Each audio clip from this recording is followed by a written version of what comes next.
على رسوله الكريم وما أرسلناك إلا رحمة للعالمين। সপ্রারম্ভে সর্বপ্রকার প্রশংসা ধ্বনিত হোক বিশ্ব স্রষ্টার আরশে আজিমে, যিনি বিশ্ব ব্রহ্মাণ্ডের অদ্বিতীয় নিয়ন্ত্রক। আকাশ পাতাল চন্দ্র সূর্য নক্ষত্র যার অদৃশ্য ইঙ্গিতে আপন দায়িত্ব পালনে নিমগ্ন, মহিয়ান গরিয়ান সর্বশক্তিমান অনন্ত অসীম ও দয়ালু ও কৃপাবান, তার শানে বলি আরশের ওজন যত, লেখনির কালি যত, হে মহান তোমার শত ধন্যবাদ সকলেই বলি আলহামদুলিল্লাহ আলহামদুলিল্লাহ।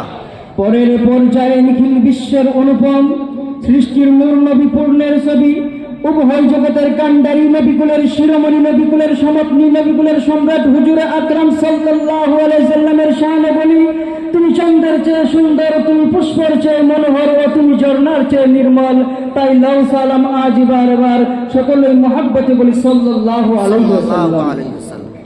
অতঃপর আজকের আলোকজল সুসজ্জিত মহিত অনুষ্ঠানের স্বনামধন্য মহামান্য সম্মানিত সভাপতি শেখ, মঞ্চে উপবিষ্ট বিচক্ষণ বিচারক মণ্ডলী, দূর দূরান্ত থেকে আগত রসুল প্রেমিক শ্রোতা মণ্ডলী এবং আমার সম্মুখে বসে থাকা স্নেহের সাথী ভাইগণ, সবাইকে আন্তরিক শুভেচ্ছা ও অভিনন্দন জানিয়ে আমার বয়ানের দিকে ধাবিত হবে ইনশাআল্লাহ।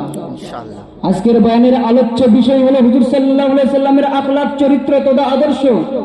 দারিদ্র্যের বুকে যখন অমানসিক অত্যাচার, অবিচার, ব্যভিচার, কুসংস্কার, ফিতনা, ফাসাদের কুঞ্জ টিকায় গোটা পৃথিবী গুরু অন্ধকারে অমানুষের কৃষ্ণ করে আচ্ছাদিত হতো, মানব সমাজ সুখ শান্তির জন্য চাতক পাখির নয়ন মেলে গগন চেয়ে থাকত, তখন গগন হাতে বসুন্ধরায় শান্তির পেয়ালা নিয়ে ক্ষুধার প্রেরিত দূত আগমন করবে, আমাদের অমৃত সুধা প্রাণ করিয়ে সর্বপ্রকার তৃষ্ণা নিবারণ করবে। যুগ প্রযোগী নিত্য নতুন নবীদেরকে ধরার বুকে প্রেরিত করা হবে। রূপভাবে 12 রবিউল আউয়ালে শুভে সাদিকের সময় প্রেমিক মুহাম্মদ সাল্লাল্লাহু আলাইহি সাল্লাম যখন মক্কার ভূমিতে আগমন করলেন, সেই সময় সেই জগতের মুখ ছিল বাঘের সাথে হিংস্র, অজগরের চাইতে বিষাক্ত, কুকুরের চাইতে লোভী, শুয়োরের চাইতে দ্রুত, শুকুরের চাইতে নিকৃষ্ট। একই অমানসিক অত্যাচার, যে যুগের কথা স্মরণ করলে নয়ন দিয়ে গড়িয়ে যায় অশ্রু, ঝর্ণা দ্বারা পাষাণ হৃদয় টুকরে টুকরে কেঁদে ওঠে। নারী জাতির ছিল না কোনো সম্মান ও মর্যাদা। একটু অমানসিক মোট কথা সর্বপ্রকারের পাপ কালিমার কৃষ্ণ করে আচ্ছাদিত হতো। ঠিক সেই সময় গোটা পৃথিবী অশান্তির বার্তা দূর করতে গিয়ে নিপীড়িত, নির্যাতিত, লাঞ্ছিত, বঞ্চিত, অপমানিত, পদদলিত দুর্বল মানুষের অভিভাবক হয়ে, ভ্রান্ত প্রতীকের বিচারী হয়ে প্রেমিক মুহাম্মদ সাল্লাল্লাহু আলাইহি সাল্লাম মক্কার ভূমিতে আগমন করলেন। প্রেমিক মুহাম্মদ সাল্লাল্লাহু আলাইহি সাল্লামের জীবন আদর্শ ছিল অপূর্ব অনুরম মনোরম আদর্শ, যে আদর্শের কথা যা হিন্দু, মুসলিম, বৌদ্ধ, খ্রিস্টান, শিখ, নাসাই সর্বপ্রকার জাতি বর্ণ নির্বিশেষে সর্ব ধরনের মানুষের জন্য ছিল প্রযোজ্য।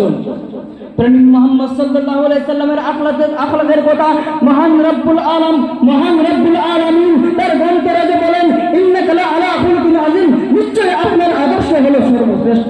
প্রেমিক মুহাম্মদ সাল্লাল্লাহু আলাইহি সাল্লামের সততা ছিল তার পেশা, আমানতদারি ছিল তার নেশা, সত্যবাদিতা ছিল তার চিরসঙ্গী, সহানুভূতির প্রতি ছিল তার উদ্গীর, পূর্ণতা ছিল কামনা, সাধনা ছিল তার বাসনা, দান ছিল তার অবস্থাটা, গরিবের ছিলেন দাতা, ধনীর ছিলেন মাতা, এতিমের ছিলেন পিতা, ও দুঃখীর ছিলেন সহায়ক, অসহায়ের ছিলেন